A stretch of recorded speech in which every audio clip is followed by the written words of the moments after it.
سب سے بڑی ضرب سامراج کو کس سے لگی اس صدی میں؟ مرجعیت سے ضربیں لگی، مگر میں صرف 2 ضربیں بتاؤں گا آپ کو تاکہ آپ زیادہ پریشان نہ ہو جائیں. ایک صلوات بھیجیے محمد آل محمد پر. 2. ایک پوری سامراجی طاقتوں نے چاہا کہ شہنشاہ ایران ٹھہر جائے، سب نے مل کر، اسرائیل امریکہ تو خیر تھے ہی سب سے بڑے بڑے، چاہا نا کہ شاہ نہ جائے چاہے کچھ ہو جائے. لاکھوں آدمی مار دیا، بھاگنا پڑا نا اسے. آ گیا نا انقلاب. کس کے ہاتھوں آیا؟ فقی. کس کے ہاتھوں آیا؟ فقی. تو کتنی بڑی ضرب لگی اسے 79 میں، فروری 79 میں. سامراج آج تک اپنے زخم چاٹ رہا ہے، آج تک، کیونکہ اسے ایک انقلاب کی وجہ سے دنیا بھر میں تحریکیں اٹھ گئی، لوگوں کا خوف نکل گیا. کچھ نہیں ہے سامراج ہمراج، لڑیں گے ان سے، دیکھیں گے ان کو. سمجھ آئی؟ ایک ضرب لگی. مرجعیت کیا؟ وہ حیران تھا کہ ایک مولوی میں اتنی طاقت ہے ان کے. اسے پتا نہیں تھا یہ والا مولوی نہیں ہے، یہ 40ویں دن والا ہے، یہ 39 دن والا نہیں ہے. صلوات بھیجیے محمد آل محمد.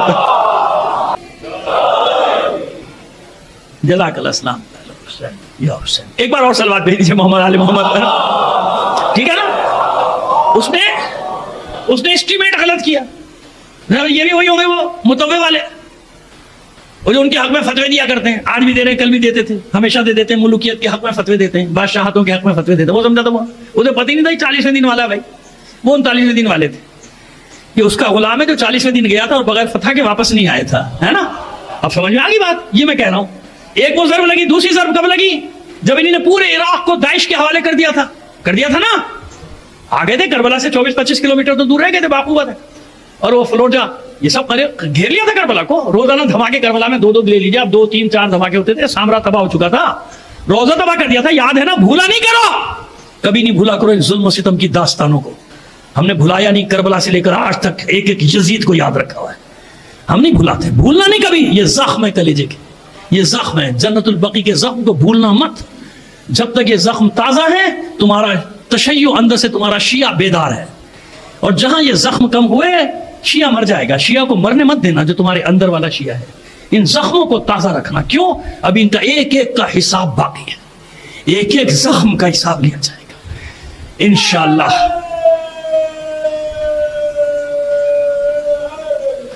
یا آئے گا نا، ہمارا بھی تو سرور و سالار آئے گا نا. اسی کے آنے کی تیاری ہے، اسی کے آنے کا انتظار ہے. اطمینان رکھو. تو کیا کیا تھا انہوں نے؟ چھوڑ دیا تھا داعش کو. حالانکہ نیٹو فورسز تھی نا. کہاں گئی تھی نیٹو فورسز؟ مرنے گئی تھی. خود نیٹو فورسز نے راستہ دیا تھا. بلکہ بیچ میں بھی آپ کو یاد ہوگا جب گھر جاتی تھی داعش تو اوپر سے ہیلی کاپٹر سے بھیجتے تھے، کہتے تھے وہ دھوکے سے ان کے پاس اسلحہ گر گیا. پوری لڑائی انہوں نے لڑائی تھی، ہم جانتے ہیں پوری لڑائی نیٹو فورسز. کیا ہوا جب بات یہاں تک آ گئی؟ اب کون آیا میدان میں؟ یہ باتیں بنانے والے آئے، یہ لمبی لمبی زبانیں کھولنے والے آئے. فقیہ میدان میں آیا، آیت اللہ سیستانی.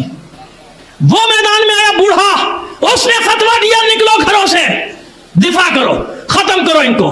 پھر ماں نے اپنے بچوں کو بھیج دیا جاؤ. اور ایسے فتویٰ نہیں دیا. جا کے دیکھ لو تصویریں جو لگی ہوئی نجف سے کربلا تک راستے میں کتنے امامے تمہیں نظر آئیں گے. سینکڑوں علماء ٹوٹ پڑے، نکل پڑے گھروں سے. سادات بھی اور غیر سادات. جب حوض علمیہ سے علماء گئے تو لوگوں کا جوش پھر کچھ اور تھا. سب نکل پڑی. قوم پھر کیا حشر کیا داعش کا؟ کیا حشر کیا؟ نہ زمین کے اندر چھپنے دیا، نہ ہوا میں رہنے دیا. ان کے نقش و نگار تک مٹا دیے. وہاں پہ ایسا مارا، ایسا مارا. تو ضرب کس نے لگائی تھی؟ کس نے لگائی؟ فقیہ. اب سمجھ میں آ رہی ہے بات کہ اصل بیماری کیا ہے، اصل پریشانی کیا ہے؟ کیونکہ جانتے ہیں کہ جب تک یہ قوم اپنے مرجع سے، اپنے فقیہ سے وابستہ رہے گی، ہم ان کو شکست نہیں دے سکتے. اس لیے کروڑوں اربوں ڈالر اور ہر قسم کی کرنسیاں خرچ کی جا رہی ہیں صرف ایک پروپیگنڈے پہ، مرجعیت کے خلاف. مرجعیت کے خلاف، مرجعیت کے خلاف. کیوں؟ یہ طاقت کا سرچشمہ ہے، اس سے علیحدہ کر دو ان کو. جیسے ہی اپنے مرکز سے الگ ہوں گے، ان کو گھیرنا آسان، ان کو پکڑنا بھی آسان، ان کو مارنا بھی آسان.